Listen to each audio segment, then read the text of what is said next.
Inkuru nziza kuri bose.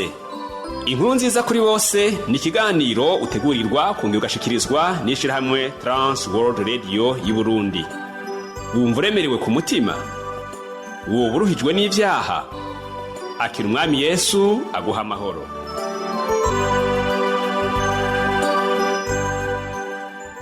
Nshuti mugenzi, munywanyi ibiganiro by'ishirahamwe Trans World Radio y'u Burundi, muvukanyi mukunzi w'ikiganiro inkuru nziza kuri bose, Pastor Michel Ntamubano namana kigutegurira nkongera nkaje gushikiriza.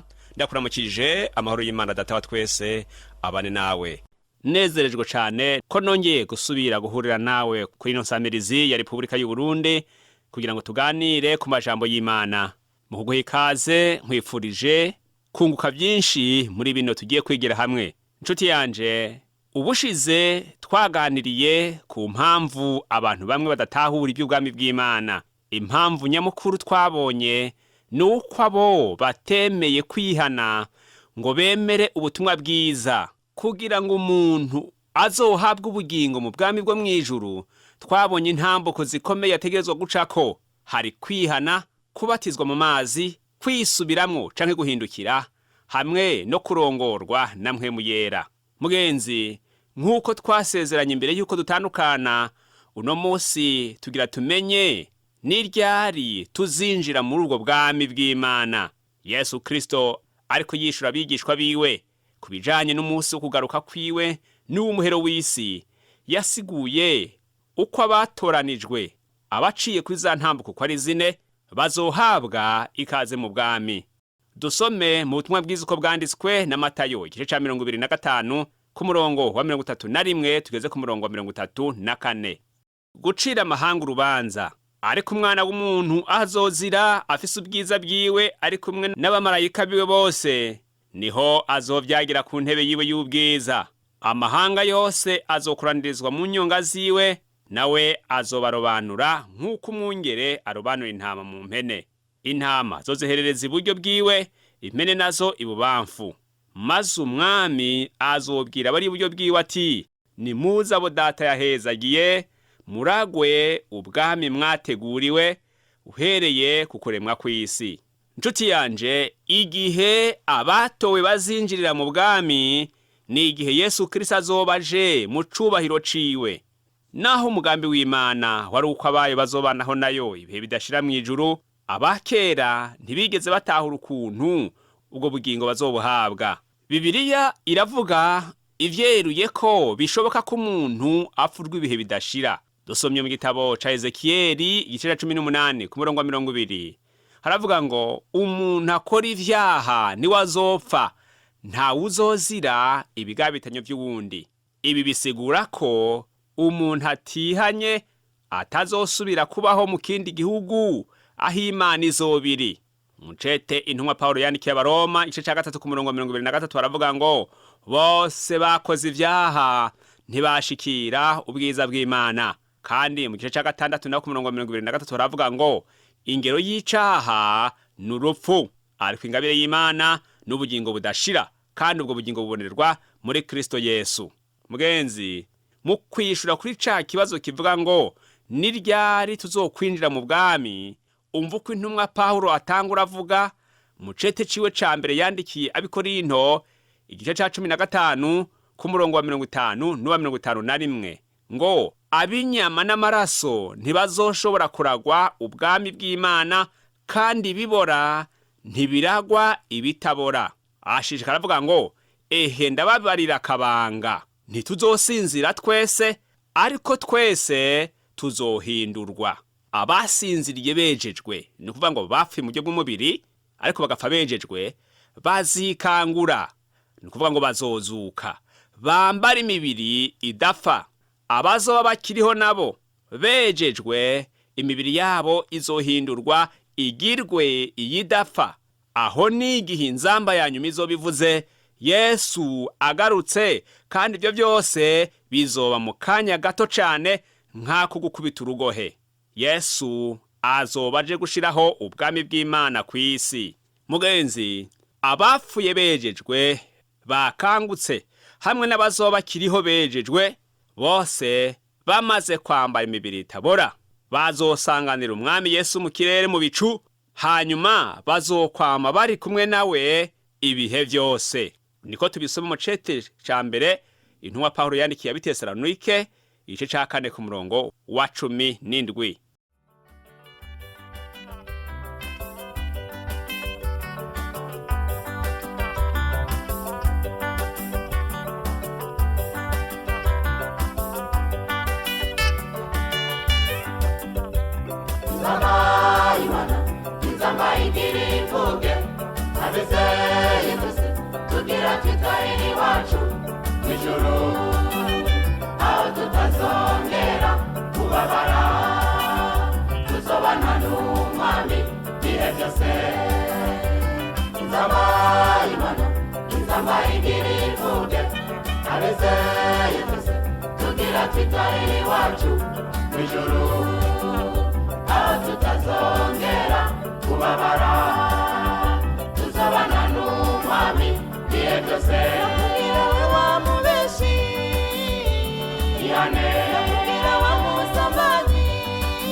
Inshuti yanje, naho ubwami bw'Imana butaraza hano kw'isi kandi tukaba tutashobora kubwinjiramwo gushitsa Yesu Kristo agarutse, ivyiyumviro vyacu hamwe n'imibereho ya misi yose byari bikwiye kuguma byubakiye kuri ivyo birori byahishuwe bizobaho. Ibi rero bisigura ko ubwami bw'Imana bwari bukwiye kuba mu mitima no mu bwenge, kuko dushishikara kuvyiyumvirako. Mbega ubwami bw'Imana bwoba buri muri mwebwe? Igihe Yesu Kristo yariko yishura abafarisayo ku kibazo cabaza igihe ubwami buzozira, yavuze ati, ubwami bw'Imana ntibuzoza bwerekanwa, kandi ubwami bw'Imana buri muri mwebwe. Muri ibi Yesu Kristo yavuze igice ca kabiri kivuga ngo ubwami bw'Imana buri muri mwebwe, nico cagoranye gutahura. Igihe Yesu Kristo yaza kw'isi, Abayuda bari bamaze igihe kirekire biteze Mesiya azoza, kandi uwo bari bazi ko azoza gushiraho hejuru ihanga ryabo. Aho kumvira ubutumwa bwo kwihana, bishakira umucunguzi azobarongora akabaha kuganza yandi mahanga. Yesu yababwiye ko ivyiyumviro vyabo ku Mukiza yavugishijwe ko azoza byari uruhendo, kuko batashaka kubanza kwihana. Yavuze ati, reka kuyerera mu mitima yanyu, kuko ku munsi wiwe ngo azoza nk'umuravyo. Nk'uko amaso atohangara ikibengebenge c'umuravyo, ni nako atoshobora kuraba Yesu ku munsi wiwe bakiri mu mubiri upfa. Yamara yabanje kuza yigize umuntu kugira ngo abateguze bazoshobore kumubona kuri wa munsi uhambaye cane. Niko kubabwira rero ngo ubwami bw'Imana buri muri mwebwe. Ibi bisigura ngo Yesu Kristo umwami azoganza mu bwami bw'Imana buzoza ahagaze hagati yanyu. Ibi vyari ukuri kuko ubwami bw'Imana butari bwinjire mu mitima yabo. Mbega mugenzi, weho ibyawe bimeze gute? Ubwami bw'Imana bwabure muri wewe? Yesu yaratwigishije ngo tuburondere kandi tugororoke. Rero twari dukwiye gusaba ngo ubwami bw'Imana buze. Uko rero bigenda mu kwinjira mu bwami bw'Imana, intumwa Pawulo aravyerekana neza mu cete yandikiye abikorosayi igice ca mbere ku murongo wa 13. Aravuga ngo Imana data wa twese yadukijije ububasha bw'umuzimagiza, atwimurira mu bwami bw'umwana wiwe akunda. Natwe nk'abigishwa ba Yesu Kristo bamwizera, twimurirwa muri ubwo bwami igihe duhaye ubugingo bwacu Imana, tugatangura kubaho uko igomba. Ibyacu byose bikurwa mu bwami bw'inosi bikimurirwa mu bwami bwa Yesu Kristo kugira ngo bikorere Imana. Nshuti yanje, dusabwa guhinduka tukaba akarorero keza kuba tubona nk'abigishwa ba Yesu Kristo, tuba umunyu w'isi n'umuco wakira amahanga. Uku niko tuguma tureretse umuco w'ubwo bwami kandi tukabwigisha abandi. Niko tubisoma mu butumwa bwiza uko bwanditswe na Matayo igice ca 5 kuva ku murongo wa 13 n'uwa 14.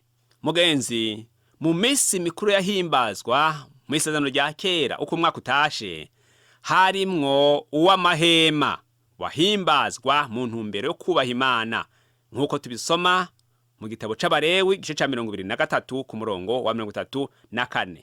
Uyo munsi mukuru ushushanya kuganza kwa Yesu Kristo kw'imyaka 1000 kw'isi. Muri ico kiringo c'imyaka 1000 hazobaho imihezagiro myinshi ku bantu bose bumva ubutumwa bwa Yesu Kristo bakabwumvira. Umuhezagiro wa mbere n'uyu dusoma mu gitabo ca Yesaya igice ca 35 ku murongo wa 2 n'uwa 3 ngo indimiro zizokwimbuka cane.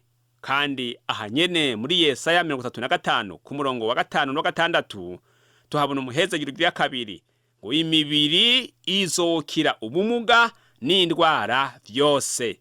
Rero abantu bazobohoka mu buryo bw'umubiri. Umuhezagiro ugira 3 uvuga ko hazobaho amahoro asesekaye kw'isi yose. Niko tubisoma muri Yesaya igice c'icenda ku murongo w'indwi, aho byavugwa kuri Yesu Kristo ko ari umukama w'amahoro. No muri Yesaya 52 ku murongo w'indwi no mu gice ca 54 ku murongo wa 10 hose havuga amahoro asesekaye azobaho igihe Yesu Kristo azobagarutse. Umuhezagiro ugira 5 ni umugisha usumba iyindi migisha yose, ni kumenya uhoraho Imana, kandi ko kumenya kuzoba kuzuye mw'isi ngo nk'uko amazi yuzuye mu kiyaga. Iyo dusonye mu gitabo ca Yesaya igice ca 11 ku murongo w'9 niko havuga ngo nukumenya uhoraho kuzoba kuzuye mw'isi nk'uko amazi yuzuye mu kiyaga. Kandi dusonye muri Habakuki igice ca 2 ku murongo wa 14 ho haravuga ngo kumenya icubahiro c'uhoraho kuzoba kuzuye mw'isi nk'amazi anengesereye mu kiyaga.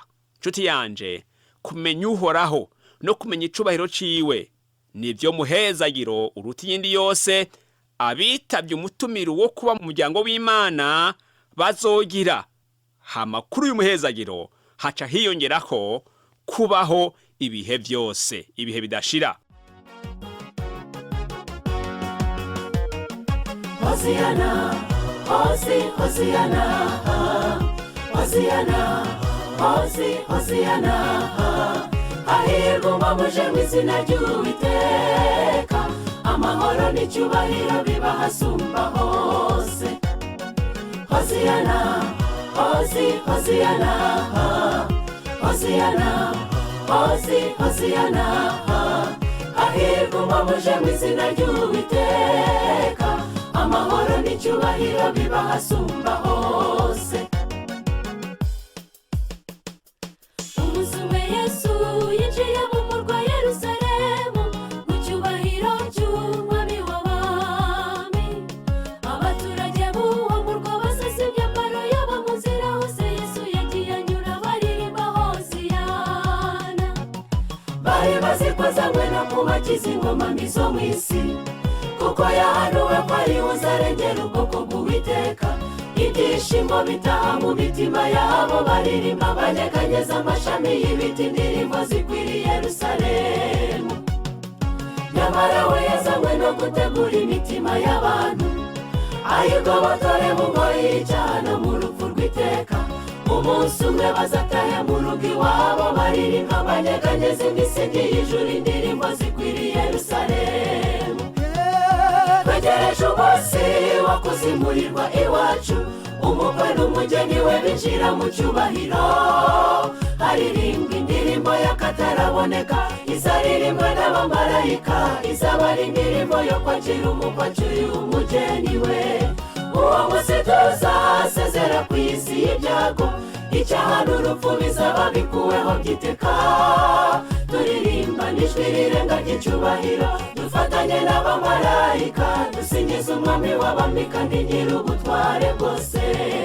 Hoziyana, Hoziyana, Hoziyana, Hoziyana, hahirwa umwamuje mu izina ry'Uwiteka, amahoro n'icyubahiro biba hasumba hose.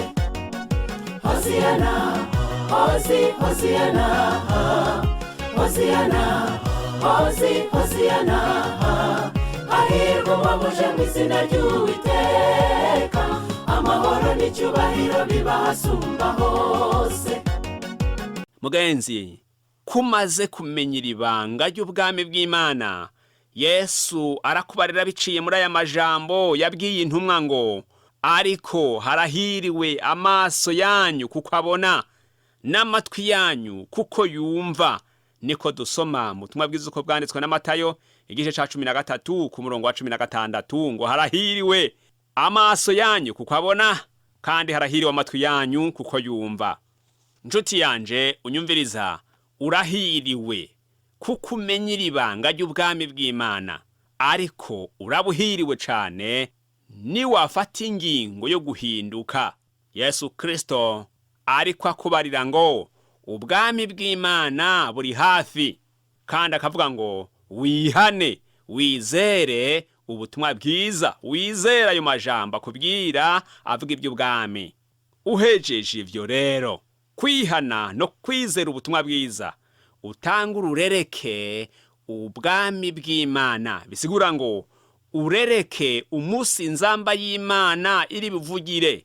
Yosefu w'i Arimataya, umunyacubahiro w'inama nkuru y'abacamanza mu Bayuda, nawe yarareretse ubwami bw'Imana, ararinduka atangura gukorera Imana, ashingira intahe Yesu. Kuja gutora ikiziga ca Yesu Kristo kwabaye kwerekana ko yari umwigishwa wiwe, yari yishize muri kabaza, yari yandanje imbere ya Herode, kuko abakurikiye Yesu Kristo bose baharurwa nk'abagumutsi. Weho mugenzi, intahe ushingira abandi ko wamenye Yesu Kristo niyihe? Ubwo bufise n'ubwiki? Hagarara mu kuri wemange. Ngiye kurangiza mugenzi, Yesu araza vuba, buca wumva inzamba. Mbega wo bubona ihweze igihe turimwo? Mbega wo bufise amatwi yumva? Tahura ibivugwa ugereranije ibihe tugezemwo. Ihane, uhindukire, ibihe byo guhembuka bize muri wewe, azosange witeguye. Menya ibi ngo Yesu Kristo ataraza, urupfu rwo rwoza imbere, neje rukagushikira canke n'uyu munsi. mbega iherezo ryawe ryo birihe? Yesu Kristo afise ingero y'ubugingo budashira, kandi iyo ngero izohabwa abantu bose bitanze bamaze kwakira ubutumwa bakihana. Iyo ngero ni y'abantu bazoba barokose imibabaro n'ibyago byo mu isi, kandi bazoba baremangiye umwami Yesu. Nkwibutse ko twavuze ko intambuko nyamukuru ari kubanza kwihana, kubatizwa mu mazi, kwisubiramwo canke guhindukira ku bantu basubiye inyuma, hanyuma ukemera kurongorwa na Mpwemu Yera. Kandi aho Mpwemu Yera ari hagaragara ivyamwa byerekana ko umuntu yihanye, byerekana ko umuntu yakijijwe. Yesu Kristo agushoboze kwama ivyamwa by'abihanye, kandi aguha inkomezi zo gushikama, kugira ngo aho Yesu azozira azosanga uri maso, witeguye kumusanganira, kandi uzobaneho nawe aho azoba ari hose mu bwami bw'Imana. Dusenge. Habwa icubahiro Mana Data wa twese uri mu ijuru, ku majambo yawe mazima ayo tumaze imisi twigako, aho waduhishuriye ibanga ry'ubwami, kandi ukatwereka n'intambuko zitandukanye ducako kugira ngo tuzokwinjire muri ubwo bwami. Kandi ibyankenerwa byose twarabyigishijwe, nuko turagusabye kugira ngo uduhe kwama twiteguye. Mwene Data yanyumvirije ashobora kuba yihanye, none rero umutima wiwe uwiyegereze, kandi umugire inama nziza, umuharire ibimurega byose by'ibigabitanyo n'ivyaha, maze umuhe kuri ayo mahoro ahabwa abakwakiriye. Ndasenyuye umuntu yahindukiye yari yarasubiye inyuma, umuramire kugira ngo ashishikare gukomeza urugendo, nawe azoronke ibyasezeranywe. Mwami Imana, abariko bararwana intambara zo kugororoka ubaha inkomezi, abari mu bigeragezo bitandukanye by'ubuzima ubaha inkomezi, ariko kandi ukomeze kubanagura mu buryo bw'impwemu, kugira ngo boye guhabuka ngo bati ibyizigiro bakurikira iby'isi bitagira ikimazi, ariko abakwizera, abashikamye, ubahezagiza ibibabeshaho, bakirindiriye kuzohabwa kuri ya mihezagiro tuzohabwa mu ijuru. Umuntu wese uko akurondera umwiyereke, kandi umwiyegerezanye imbabazi zawe umuha umugisha. Nuko dusaba tubyizeye mu izina rya Yesu Kristo umucunguzi wacu, amen. Njuti mukundwa wabanye nanje ukantega yompi, ndagushimiye cyane kuri uyu mwanya wampaye, mbere n'umwanya wose wampaye tugitangura urukurikiranwe rw'aya majambo. By'ukuri nizere ko washoboye gufashwa, kandi ugatahura byinshi bijanye n'ubwami bw'Imana, n'ingene bizoba bimeze muri kwa kuganza k'umwami Yesu kw'imyaka 1000. Wowe ufise ikinyunganira canke ikibazo, nunyakure kuri 69 720 767, naho butaha umwami Yesu aduhana umugisha. Hosiana, Hosiana, Hosiana, Hosiana, hahirwa umwamuje mu izina ry'Uwiteka, amahoro n'icyubahiro biba hasumba hose.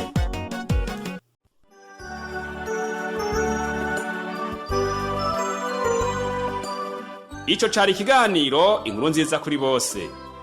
Ushaka kugishigikira, kutwunganira canke ufise ikibazo, twakure canke urungike ubutumwa bugufi na WhatsApp kuri iyi nimero ikurikira: 69 720 767. Turonderere kuri Facebook ni TWR Burundi. Ushobora no kutwandikira kuri email yitwa twrburundi@gmail.com. Ushobora no kutwakura kuri nimero 22 24 26 57 ku masaha y'akazi. Imana iguhezagire.